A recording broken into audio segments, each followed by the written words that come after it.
Let's jump right in. Welcome back to The Explainer. Today, we're plunging into one of the most unforgiving environments on Earth to look at some absolute extreme engineering.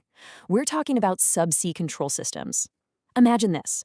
A subsea control module has to make the exact right decision about opening or closing a safety valve, thousands of feet underwater, with no human anywhere near it, for 20 years straight. And here's the kicker.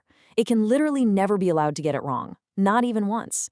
That is the crazy high standard this piece of hardware is held to. So let's see how it actually earns that trust.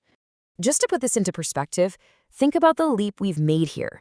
Back in 1947, a well was completed in 15 feet of water off Louisiana. 15 feet! You could practically stand next to it. Today, we're completing wells in water so incredibly deep that the external pressure would instantly crush a standard car, like a soda can. Obviously, nobody's taking a walk down there to turn a wrench anymore, right? Everything, from drilling to control to intervention, has to happen through a machine commanded from a control room, and it has to work perfectly on the first try. We're talking about designing intricate machines that must operate without any human intervention for 20 to 25 years. Which brings us to Section 1, the logic that never sleeps. Okay, let's dive into this. To understand how we control anything in that crushing darkness, we have to trace the path of a single life-or-death command from the sunlit surface all the way down to the seabed. And it all revolves around this absolute, uncompromising law of subsea engineering. No single component failure may result in loss of well control.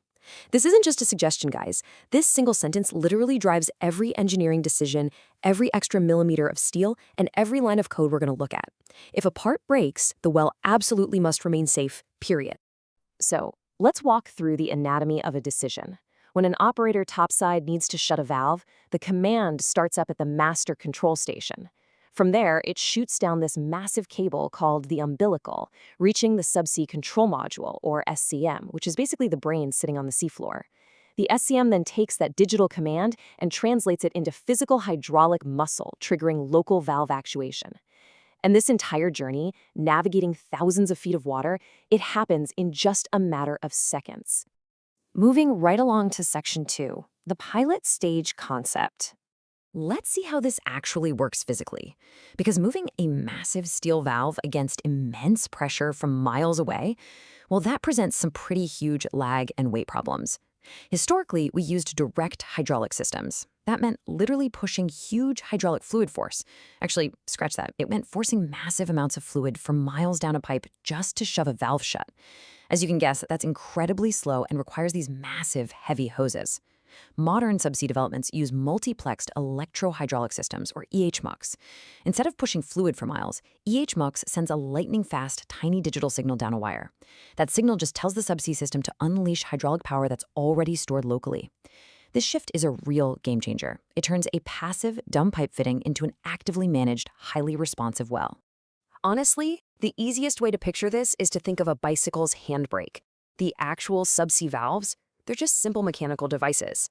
The real magic, the real engineering challenge, is guaranteeing that the permission to act signal can survive years of seawater exposure and connector degradation. When you want to stop your bike, you don't reach down and squeeze the spinning wheel with your bare hands, right? You give a small squeeze to the brake lever.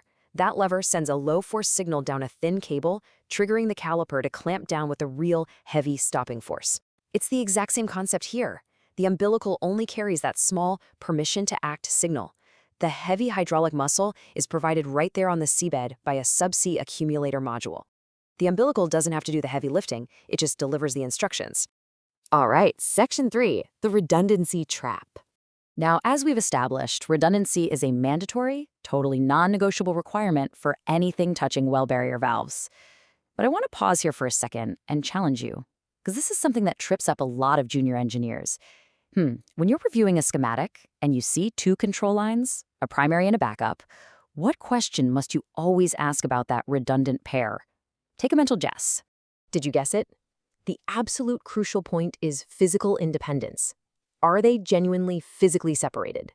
If you route a primary and a backup line through the exact same subsea connector or the exact same umbilical core, they just aren't redundant. Think about it.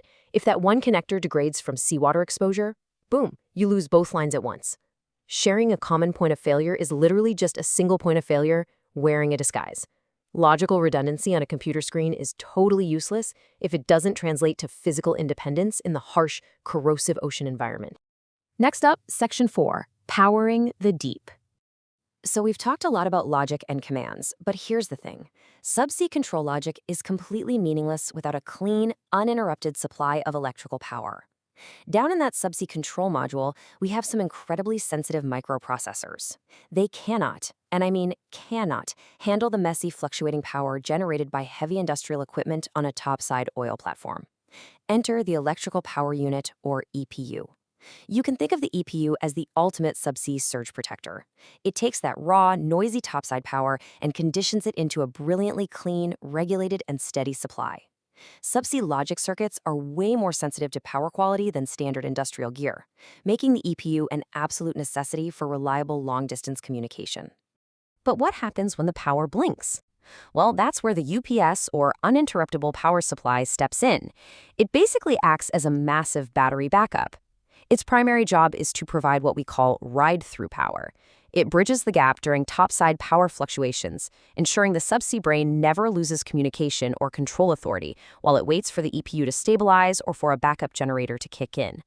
Let's actually put this into a real-world operational scenario. Imagine a massive offshore platform. Suddenly, a generator trips and the power drops out for just 30 seconds before the backups catch it. If someone decided to save some budget and didn't install a UPS in the subsea control loop, what do you think happens to your wells thousands of feet below? I'll tell you what happens. It's an absolute disaster. Without a UPS, communication drops instantly. And because these systems are strictly designed to be fail-safe, the moment the subsea control module loses power and comms, it automatically assumes the worst and just slams those massive safety valves shut. So a tiny 30-second power hiccup topside just triggered a massive, multi-million-dollar, field-wide, unplanned shutdown. This is the perfect illustration of why properly sized UPS and EPU systems are hard, non-negotiable requirements, for sure, not just luxury add-ons. And finally, Section 5, the ultimate failsafe. For our final section, let's look at what happens when pressure gets completely out of hand.